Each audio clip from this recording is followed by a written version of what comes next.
All right, last thing before I let you go.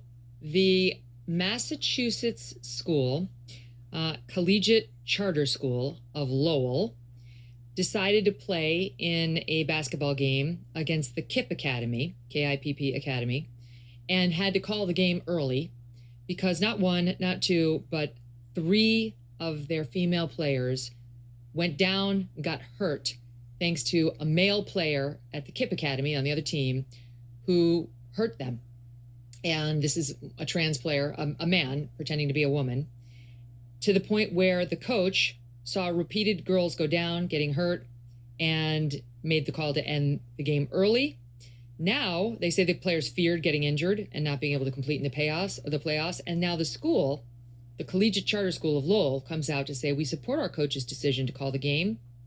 However, they want us to know that they reiterate their values of both inclusivity and safety for all students. Okay, so and equity. They mention equity too. We like our state laws regarding equity and access and inclusivity. So they want this to keep happening, and for the girls to just keep getting hurt. And when I guess you have three to end the game, so the girls will not know the feeling of victory, they will only know the feeling of injury, because equity and inclusivity is what's important to them. And not safety, which is the other word they mentioned, which is in direct conflict with those other two values. I mean, look, this is a perfect example of when ideology that at its inception is abstract and intellectual meets reality. When people started saying a few years ago in newspapers, look, men can become women and women can become men, and there are no real differences between the sexes, and those who think otherwise are bigots. It was easy. You just sit down in front of your computer and you type it out, and then you email it, and then it goes up online. The problem is it's not true. And it is obviously not true when you start playing sports according to that principle, because men are on average stronger than women. Someone is going to die.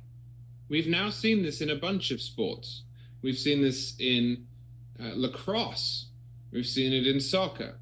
We've seen it here in basketball, in volleyball. We're going to eventually push this so far that someone is going to die. And there is obviously a line, I don't know where it is or when it will happen, beyond which we cannot put women in a game with men. For example, if you put women into an NFL game, they would die.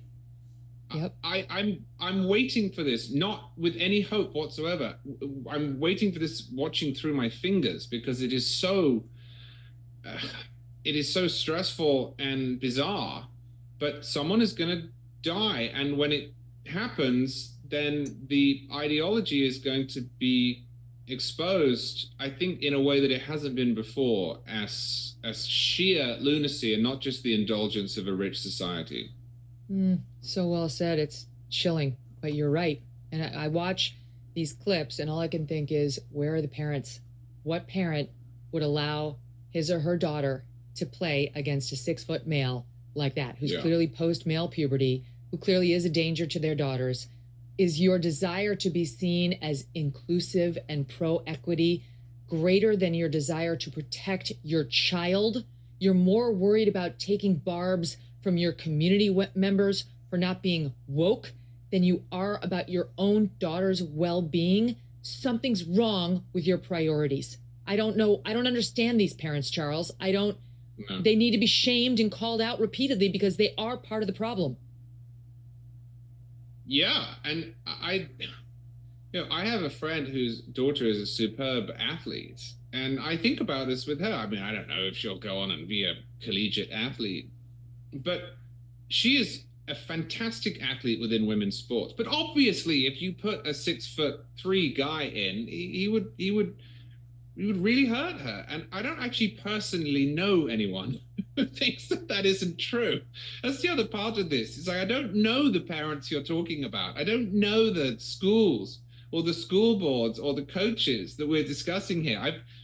I've actually never met. This is unusual because I have lots of friends who are sort of left leaning, and I know so many people who disagree with me on this or that, or have completely different politics. But on this one, I don't actually know anyone in my personal life who thinks it is a good idea to put men up against women in these sports. And I want to know where they come from. Like, are they bred in a laboratory? Well, you know what's happened is quietly these trans activists have gotten the laws changed in state after state to require this kind of thing. And they're working on changing it right now, changing Title IX, and Joe Biden's going along with it. And so when people weren't paying attention, they made this basically mandatory. And without activist parents to push back and say, we don't care what you did when we weren't paying attention during COVID, we're paying attention now. And we don't care that the law says you have to play. Our daughter doesn't have to play against you, and we will walk, and the whole team will walk. And all that will be standing there is a man pretending to be a woman trying to exploit our daughter's opportunities, and then see who's going to enforce the law against us. It's just, there has to be some pushback, or we're going to be stuck with this status quo, and more women and young girls are going to get injured. Charles, thank you. Or miss out on opportunities, which is the other part of it. That's the thing. Thanks for having me. I mean, no, but we'll pick up on that point one more time, because I do think there's a value. I wasn't a huge school athlete, but I did play. I played on the basketball team, and I played on the field hockey team. I did, Mom, even though you deny it. I showed her the high school yearbook proof. She's like, you never played field hockey. I did. Anyway, and I did cheerleading, which was competitive, and it was fun. But anyway, there is a wonderful feeling of completion and accomplishment when you win.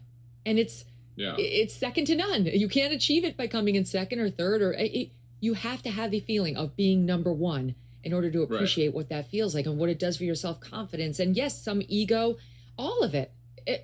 Building a little swagger into a young woman's or a young man's step from wins in competition is a good thing. And to take that away from these young women just because we need to be equitable or inclusive of men who have all the advantages over women physically, it's just grossly unfair, and as we see here, unsafe. I'll give you a last thought on it, Charles. I can't really improve on that. As you say, it's not just about physical danger. It's about taking away people's ability to do the best that they can. And this is what we saw with Leah Thomas, the swimming debacle. It's not particularly dangerous to swim against a man, but if you are a woman, it's quite difficult. And there are people right now who should have had gold trophies and should have been recorded for posterity as the best swimmer of their class, who are not, because a man who was in his own realm, number 400th in the country, decided that he would enter their competitions, and he started winning. And that there's a cost to that. It's not just physical.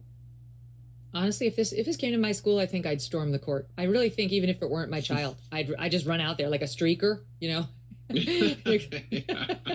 You'll come with me. We'll do it together. We'll give him something to look at. Absolutely. Great to see you, my friend. All right. Thanks for having me. All right.